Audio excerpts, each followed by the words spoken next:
السلام علیکم ورحمۃ اللہ وبرکاتہ۔ دوستو کیسے ہیں آپ؟ کیا آپ بھی سوچ رہے ہیں کہ ڈسپیرٹی ریڈکشن الاؤنس سب کو ملتا ہے یا مخصوص اداروں میں جو امپلائیز ہیں ان کو ملتا ہے؟ یہ کنفیوژن ہے کہ آپ ڈسپیرٹی ریڈکشن الاؤنس کے ایلیجبل ہیں یا نہیں ہیں۔ میں ہوں سعید گوندل اور آپ دیکھ رہے ہیں کیریئر ٹو ریٹائر۔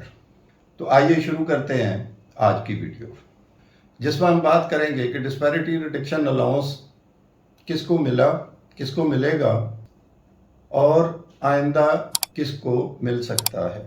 دوستو بجٹ 2025 آ چکا ہے، مگر جب تک فائنانس ڈویژن سے آفیشیل لیٹر ایشو نہیں ہوتا تب تک یہ کلیریفیکیشن نہیں ہو سکتی کہ کیا ڈیسیژن لیا گیا ہے، ڈسپیرٹی ریڈکشن الاؤنس کن ڈپارٹمنٹس کو ملے گا، کن کو نہیں ملے گا، اس کی پرسنٹیج کیا ہوگی اور ساری تفصیلات۔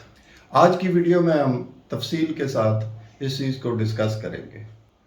دوستو گورنمنٹ نے اعلان کیا کہ ڈسپیرٹی ریڈکشن الاؤنس 30% کے حساب سے کچھ ڈپارٹمنٹس کو دیا جائے گا۔ حکومت نے دعویٰ کیا ہے کہ ڈسپیرٹی ریڈکشن الاؤنس 30% کے حساب سے دیا جائے گا، مگر حقیقت یہ ہے کہ یہ تمام امپلائیز کو نہیں دیا جائے گا۔ یہ صرف انہی کو دیا جائے گا جن کو پہلے سے مل رہا ہے اور جن کی ڈسپیرٹی ریڈیوس کرنے کے لیے گورنمنٹ نے یہ قدم اٹھایا تھا۔ اس میں گورنمنٹ کے وہ تمام ڈپارٹمنٹس جن کو پہلے 100% بیسک پے کے برابر کوئی الاؤنس مل رہا ہے یا ڈبل بیسک پے کے برابر کوئی الاؤنس مل رہا ہے، ان کو ڈسپیرٹی ریڈکشن الاؤنس یا ڈی آر اے نہیں دیا جا رہا۔ جس طرح پی ایم سیکریٹریٹ، نیب کا ڈپارٹمنٹ، ایف آئی اے کا department, federal board of revenue کا ڈپارٹمنٹ اور دوسرے کافی سارے فیڈرل گورنمنٹ کے ڈپارٹمنٹس ہیں جن میں 100% بیسک پے کے برابر پہلے ہی الاؤنسز دیا جا رہے ہیں۔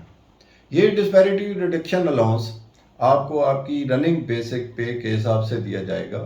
فار ایگزامپل ایک آدمی کی اگر بیسک پے 50,000 ہے تو اس کو 15,000 روپیہ ڈسپیرٹی ریڈکشن الاؤنس دیا جائے گا۔ کچھ اماؤنٹ ان کو پہلے 1-2 مرتبوں میں دی جا چکی ہے۔